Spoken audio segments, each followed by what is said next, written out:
अविरल विद्या YouTube channel में आप सभी का हार्दिक स्वागत है। नमस्कार मित्रों, यह है संस्कृत पाठमाला के पहले भाग का पाठ 4। आइए देखते हैं इसमें क्या है। संस्कृत में 8 विभक्तियां हैं। प्रत्येक विभक्ति के 3 वचन हैं, एक वचन, द्विवचन, बहुवचन। इस प्रकार हर एक नाम के 24 रूप होते हैं। उनके अर्थ भी भिन्न भिन्न होते हैं। अकारांत नाम के एक वचन के विभक्तियों के रूप कैसे होते हैं, यह अब देखिए। इन रूपों को देखने से पहले हम यह समझते हैं कि अकारांत क्या है। देखिए, कोई भी शब्द है जो कि अ पर अंत हो रहा है, वह अकारांत है। यहाँ पर ये जो देव शब्द लिखा है, ये अकारांत इसलिए है कि यदि हम देव शब्द का वर्ण विच्छेद करेंगे तो इसमें आएगा द धन अ, द धन ए धन व धन अ, तो अंत में अ आएगा, इसलिए ये देव शब्द अकारांत है। विभक्ति, ये विभक्ति गलत लिख गया है। विभक्ति शब्द छोटी ई की मात्रा लगती है। तो इसमें बताई गई हैं कि कितनी विभक्तियां हैं। वैसे तो 7 हैं और एक संबोधन मिला करके 8 हो जाती हैं। विभक्तियां कितनी हैं? 7 विभक्तियां और एक संबोधन मिला करके 8 हो जाती हैं। सामान्यतः कहा जाता है कि विभक्तियां 7 होती हैं। देखें, प्रथमा विभक्ति में देव शब्द के रूप है देवः। संबोधन में हो जाएगा, संबोधन में हे देव। द्वितीय विभक्ति में देवम। चतुर्थी विभक्ति में देवाय। पंचमी में देवात। षष्ठी में देवस्य। इनके अर्थ देव, संबोधन हे देवा, द्वितीया में देव को, चतुर्थी में देव के लिए, पंचमी देवात, देव से या देव के पास से, षष्ठी देवस्य, देव का। तृतीय विभक्ति रह गई। तृतीय विभक्ति में रूप बनेगा देवेन। शायद वो अगले पृष्ठ पर होगी। हाँ, अगले पृष्ठ पर है। तृतीय विभक्ति देवेन, देव ने या देव के द्वारा। सप्तमी विभक्ति में होता है देवे, देव के अंदर या देव में। इसी प्रकार आकार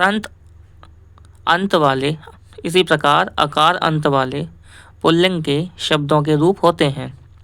देव, कृष्ण, राम, धनंजय, गोविंद आदि शब्द अकारांत हैं। अर्थात इनके अंत में कौन सा वर्ण है, यह जानने की रीति ऐसी है कि राम शब्द का आपने वर्ण विच्छेद किया तो क्या बना? र धन आ, म धन अ, तो राम शब्द ऐसा बनता है। इससे विद्यार्थी जान सकते हैं कि किस प्रकार राम शब्द अकारांत है। इसलिए निम्न शब्द को देखिए। अब इनमें जो है सारे जो अंत वाले शब्द हैं, कौन कौन सा किस किस प्रकार पे अंत होता है, देखिए दिए गए हैं। देव, सूर्य, सोम, अंतिम आकार है तो ये अकारांत शब्द है। विश्वपा, शंखध्मा, इनके अंत में आ है, या अर्थात आ की मात्रा है तो ये आकारांत हैं। हरि, रवि, कवि, इन शब्द के अंत में ई है, इकार है या ई की मात्रा है तो ये इकारांत हैं। नदी, दासी, श्री, इन शब्दों के अंत में बड़ी ई की मात्रा है, इसलिए ये ईकारांत हैं। विष्णु, भानु, गुरु, इन सब शब्दों के अंत में छोटे उ की मात्रा है, इसलिए ये उकारांत हैं। वधू, चमू, इन शब्दों के अंत में बड़े उ की मात्रा है, इसलिए ये ऊकारांत हैं। पितरी, मातृ और भ्रातृ, इन सब के अंत में ऋ से ऋषि वाला ऋषि का ऋकार है, इसलिए ये शब्द ऋकारांत हैं। तो इसी प्रकार अन्य शब्दों के अंत का स्वर पहचानना चाहिए। शब्दों के रूप करते समय इन रूपों का बहुत उपयोग होता है, इसलिए विद्यार्थियों को आवश्यक है कि वे इन रूपों की ओर ध्यान दें। अभी ऊपर आकार अंत वाले देव शब्द के पुल्लिंग के रूप कैसे बनाने चाहिए ये बताया गया था। इसी प्रकार निम्नांकित पुल्लिंग शब्दों के रूप बनाइए।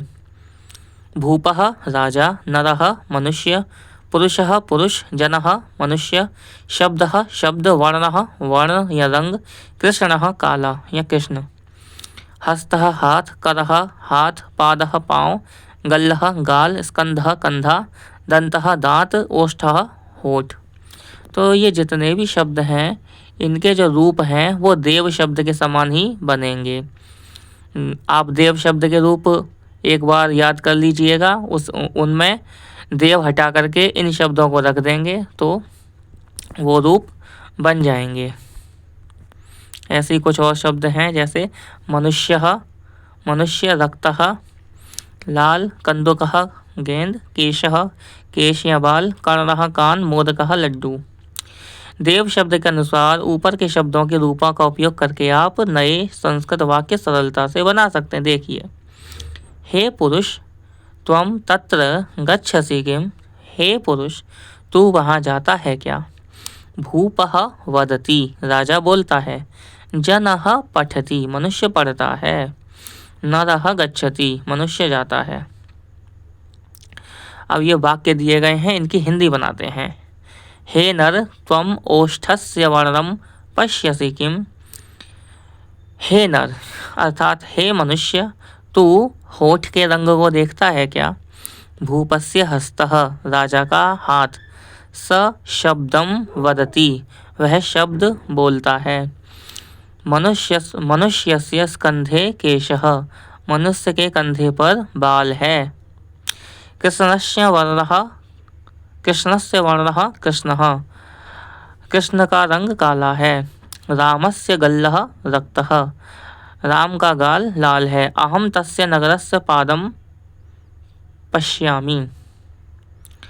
अहम तस्य नरस्य क्षम्यताम, अहम तस्य नरस्य पादम पश्यामि, मैं उस मनुष्य के पैर को देखता हूँ। तस्य करे कंदुकः रक्तः, उसके हाथ में लाल गेंद है। रामस्य दंतः, राम का दांत। सोमस्य कर्णः, सोम का कान। भूपः मोदकम खादति, राजा मोदक खाता है या राजा लड्डू खाता है। अब निम्नलिखित भाषा वाक्य के संस्कृत वाक्य बनाइए। आइए बनाते हैं। राजा का हाथ, भूपस्य हस्तः, मनुष्य का शब्द, नरस्य शब्दः, सोम का वर्ण, सोमस्य वर्णः, वह मनुष्य वहाँ नहीं जाता है।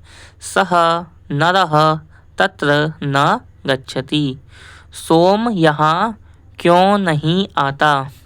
सोमः अत्र किम न आगच्छति, क्यों के लिए जो सबसे उपयुक्त शब्द है वह है किमर्थम, तो हम उसका ही प्रयोग अधिक करेंगे। किमर्थम, किम धन अर्थम किमर्थम। सोम यहाँ क्यों नहीं आता, तो सोमः अत्र किमर्थम न आगच्छति। कृष्ण वहाँ हमेशा जाता है। कृष्णः तत्र सदैव गच्छति। रामचंद्र का पाँव, रामचंद्रस्य पादः, राजा का दांत। भूपस्य दंतः, राजा वहाँ खाता है। भूपः तत्र खादति, मैं यहाँ खाता हूँ। अहम अत्र खादामि, राजा मनुष्य को देखता है। भूपः नरम पश्यति। अब इन शब्दों को याद करना है। अस्ति है, असि है, अस्मि हूँ। अस्ति लगेगा सह के साथ में और सभी ये शब्द रूप जो थे उनके साथ में।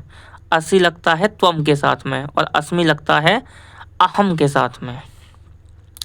भवति होता है, भवसी होता है, भवामी होता हूँ।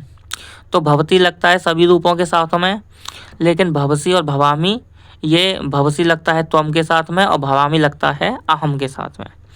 ऐसे ही आगच्छति आता है, आगच्छसि आता है, आगच्छामि आता हूँ। तो आगच्छति लगता है अन्य सभी रूपों के साथ में।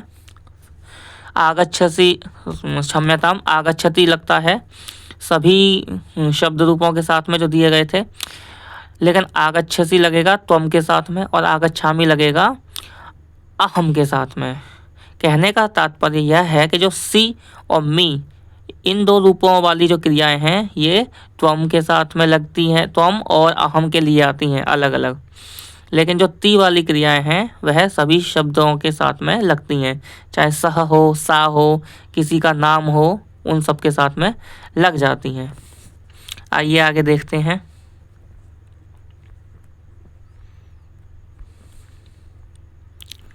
सह तत्र न अस्ति, वह वहाँ नहीं है। अहम अत्र अस्मि, मैं यहाँ हूँ। भूपः मनुष्यः भूपः भवति, मनुष्य राजा होता है। त्वं भूपः भवसि किम, तू राजा होता है क्या। अहम अपि भूपः भवामि, मैं भी राजा होता हूँ।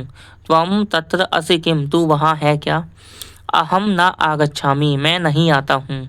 किम सह तत्र न आगच्छति, क्या वह वहाँ नहीं आता है।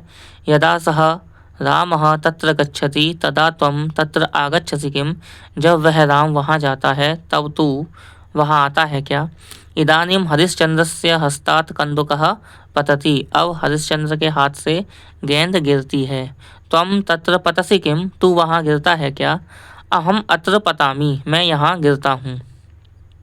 मित्रों, आपने यहाँ पर देख ही लिया होगा कि अस्ति का प्रयोग किस प्रकार हो रहा है, अस्मि का प्रयोग किस प्रकार हो रहा है और असि का प्रयोग किस प्रकार हो रहा है। जो सी वाले रूप हैं वह त्वम के साथ लगते हैं, जो मी वाले रूप हैं वह अहम के साथ में लगते हैं, और जो ती वाले रूप हैं वह अन्य सभी शब्दों के साथ में लग जाते हैं। आप देख सकते हैं जैसे सह तत्र न अस्ति, तो जो अस्ति है वो सह के साथ भी लग सकता है, रामः के साथ लग सकता है, कृष्णा के साथ लग सकता है। लेकिन अहम अत्र अस्मि, तो यहाँ जो अस्मि है वहाँ कहीं ना कहीं अहम अवश्य आएगा। अब इन्होंने कहा है कि अब आप निम्नलिखित वाक्य पढ़कर समझ सकते हैं। आइए प्रयास करते हैं समझने का। अहम इदानीं पठामि, मैं अब पढ़ता हूँ। स सदा तत्र पश्यति, वह हमेशा वहाँ देखता है। त्वम इदानीं किम खादसि, तू अब क्या खाता है या तुम अब क्या खाते हो। अहम न किमपि खादामि, मैं कुछ भी नहीं खाता हूँ। रामः यत्र गच्छति तत्र सोमः सदा आगच्छति, राम जहाँ जाता है वहाँ सोम हमेशा आता है।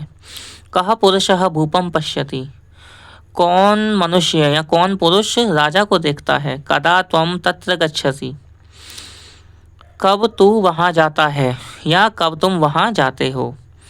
यदा स नरः तत्र गच्छति तदा त्वं अत्र आगच्छ, जब वह मनुष्य वहाँ जाता है तदा त्वं अत्र आगच्छसि। अभी इन्होंने आगच्छ लिखा है तो इसको आगच्छसि कर लें, ये मिस प्रिंट हो गया या प्रिंट नहीं हो पाया है। तो तत्र गच्छति तदा त्वं अत्र आगच्छ, कि जब वह मनुष्य वहाँ जाता है तब तू यहाँ आता है। रामः भूपः अस्ति, राम राजा है। कृष्णः इदानीं रामं वदति, कृष्ण अब राम को बोलता है। सोमः इदानीं कुत्र अस्ति, सोम अब कहाँ है।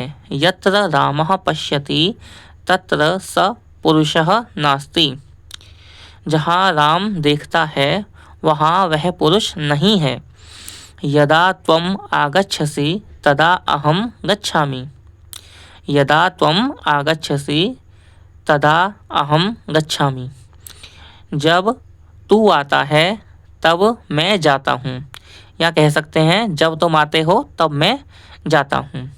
त्वं किमपि किम न वदसि, तू कुछ भी क्यों नहीं बोलता या तुम कुछ भी क्यों नहीं बोलते।